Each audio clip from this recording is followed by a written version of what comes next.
Hey YouTube, I went and bought this orchid the other day. I think it's beautiful. They didn't even give me the name of the orchid because I was looking on the tab for it, but they gave me some weird instructions. When I got home, I realized that this is attached. It's like glued down, so there is no holes at the bottom. And I always known that orchids don't like their feet wet, like they don't like to sit in water. So since they don't like to sit in water, how was I supposed to water it? So I looked over and I read the instructions, and the instructions say that you take a ice cube. Let me see how many tablespoons they said. Yeah, 1.5 tablespoons of water in an ice cube that you put in the plant and let it melt, and you do this once a week. And I've never heard that, and I was wondering, like, wouldn't it go into shock because the water is cold? I know it would take a while to melt, but I mean, it's just something I never heard of, and that's how this is watered. So if anybody else has heard anything like that, let me know, because I've grown orchids before, and I had one orchid that was about, well, it was bigger than this, but it bloomed once. Then it never bloomed again, and I had it for like 3 or 4 years. It never got any new growth. It just sat there. I mean, it almost looked like it wasn't a real plant because it never changed. But anyway, enough about that. If y'all have any good advice about it, just let me know. And also, I wanted you guys to check out my little greenhouse I have going on in the house right here. It's a nice little way to bring your plants in, because I brought most of my plants in from outside because it's getting kind of cold. And it opens up. I got it from Hobby Lobby. I never buy anything from Hobby Lobby unless I'm using one of the 40% off coupons. So it was supposed to be like, I think it was supposed to be $70 or something like that, but I got it for $40. And I just put my plants in here. And that way I can keep them from leaving so much dirt around my house and on the furniture.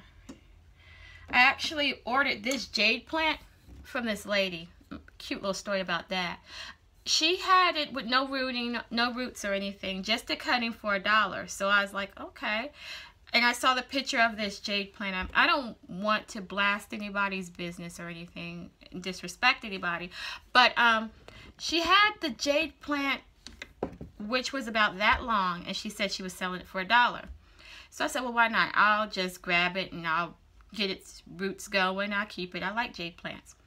Anyway, after I went, put it in my cart and paid for it, she emails me back and she's like, oh, you didn't say what size cutting you wanted. And I'm like, I didn't even know that was an option, because it already had a picture of what I was trying to get. And she says, well, I have different sizes. You pick your size. They range up to $6. This was $6. And the cutting that she had listed for $6 had a much woodsier stem, meaning that it was much more mature than this. And it was about this long.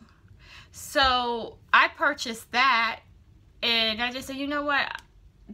I paid the $6, still expected to get the cutting that was this long, and she sends me this. So I'm like, and it was about that. It got a little bit of growth on it because this was about 2 months ago, but it was about this big, and I was like, wow, that is not even close to what was on the picture. But I'm just gonna, I'll let it ride. She can have it. She got away with it. But on the plus side, she gave me 2 little ones in the pack too. So.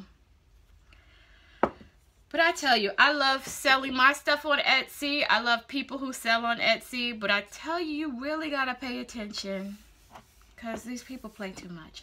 Anyway, enough of that. Just check out my little greenhouse. That's what I was originally talking about.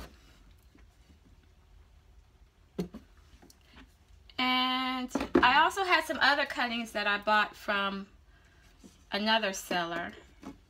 And I'm going to show those because I bought those around this time, no, maybe about September of last year.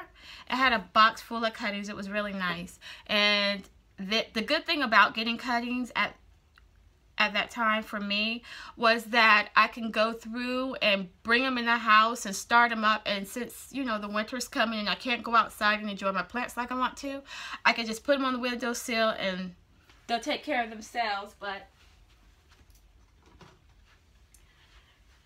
here are some of my cuttings. I showed another video gardening indoors with the cuttings, and they're still growing really well.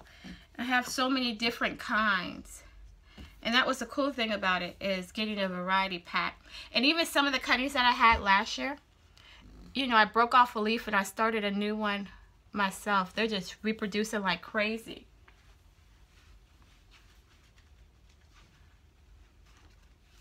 I actually have more, but I'm keeping them in my kids' rooms, and because I only have so many windowsills, so I got them in all the kids' windowsills, and I got some in the living room windowsill. But this is my bedroom, so I'm just showing what I have in here. But yeah, they look great, and I mean, they're so simple to grow. Let me see. I have a cutting that I got off of a plant here. I'm trying to figure out which plant I got it off of, though. I don't know, but you just take off a simple leaf like this, and even when they just fall off on their own, as soon as they hit the dirt, they start rooting. See, here's another one that just started rooting. This is an original cutting that the lady sent me. This is one that I just pretty much plucked off of a plant and just dropped in. And these are the mother of thousands. I have a lot of these. Oh, here's another one. See? Okay, this is probably spinach or something. Sometimes when I have seeds in my pots, I don't throw away my old dirt. I just keep reusing it, and this is growing, and I don't have the heart to kill it, so just act like it's not there. Here's one of my leaves that it looks like it died, and then it just popped up with two little cuttings on the side. You see that? That's awesome. And that's another mother of thousands plant. And this one looks like it's going to kick the bucket, but you know what? I'm just going to remove these outer leaves, and it'll be fine. Okay. And earlier I did a video about a plant that, and I think the title that I named the video was Dragon Fruit Maybe, because I wasn't sure if it was a dragon fruit, because it had a lot of characteristics of a dragon fruit, but it was in a pot this big, and it looked like it was fully mature, but the pot was this big, and I took it out and separated the plants and put them in different little pots, and they're doing great. Let me show you.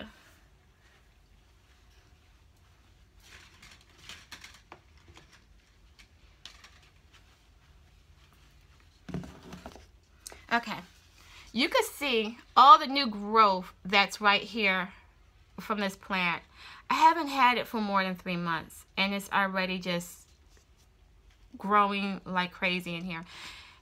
It's doing amazing. And it's hard to believe that I had all of these. This one isn't doing as great, but it's living. I had all of these in the same little tiny pot.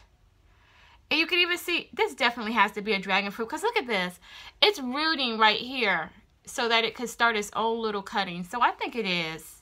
I'm almost positive that it is. It just, these grocery store companies, when they sell plants, they never tell you what the heck the stuff is. You have to go research it for yourself. But look, see that? All those little growths coming in. I love it. They're so pretty too. And here's the last one. And it's, I mean, it's just hard to believe that, how many is that? Yeah, all 4 of these were in a small little pot together. But yeah, this one's growing well too. And like I said before, I do not throw away my dirt. I keep reusing it, and when there's seeds in it, if they get enough water and then they decide, okay, these are the conditions I want to grow in, and they just pop up, they pop up. And I don't have the heart to kill them. So here is another plant, and it looks to me like a tomatillo. It looks like it's about to flower. And you know what? If I had put this outside and I wanted it to flower, it wouldn't. But because it's in this pot with my other plant, that's what it's going to do. I might just separate it. But yeah, that's my update on those. And I have my dragon fruit that I grew about 2 years ago, that I grew from seed. I did a video on that. I think I'm going to leave a link for you guys below if I can remember. I'm going to do that. But check it out. I complained about it because it seemed like it wasn't going to grow. It just seemed like it stayed this big. And I'm like, it's been about 2 years. Why is it just still this big? But, you know, I think it was listening to me, and I hurt his feelings a little bit, but I did give it some motivation because now it is growing. And look at that. It has a little, what's a good word for that? It has an extra growth. I don't want to call it a head because that just seems wrong. But it's got some extra growth on it, and it even has some growth coming out of the side. I don't know what that is, and I don't even know if you guys could see that. And then it has some growing like down here. How do I do this? Can y'all see that?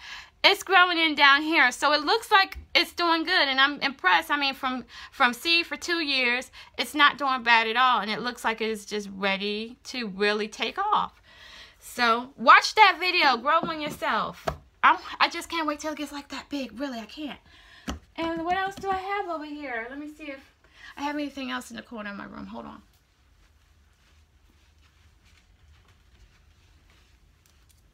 No, I got 2 empty pots of dirt that I need to throw away, and I'm going to do that probably after I get off of this video. But check this out. I like winter sowing, and I did a winter sowing video about 4 years ago, maybe 3 years ago. I don't know. I did a video some years ago when I lived in Atlanta, and it was successful. The process of doing it and the results were nice, and it was just a great way to have my seeds ready on time instead of just, you know, having to calculate and going by the seed pack or whatever. It almost seemed like it was foolproof. Well, I'm going to do another video for winter sowing, and the conditions here in Iowa are like totally different from how they are in Atlanta, because in Atlanta, every time we got a little bit of snow, it was a big deal to us. Well, in Iowa, when it starts snowing, it doesn't ever stop, and you will not see the ground again until maybe May. So I'm going to try to see how well I could do winter sowing here. And if you guys are up for joining me on that, you can get some of those jugs, like milk jugs or water jugs, or just a bunch of jugs that you have in your refrigerator, empty jugs. Save those up so when it gets cold, I'll show you how to use them and how to winter sow. Alright, well, this video was long, so I'm going to end it now. Thank you guys for tuning in. Y'all take care.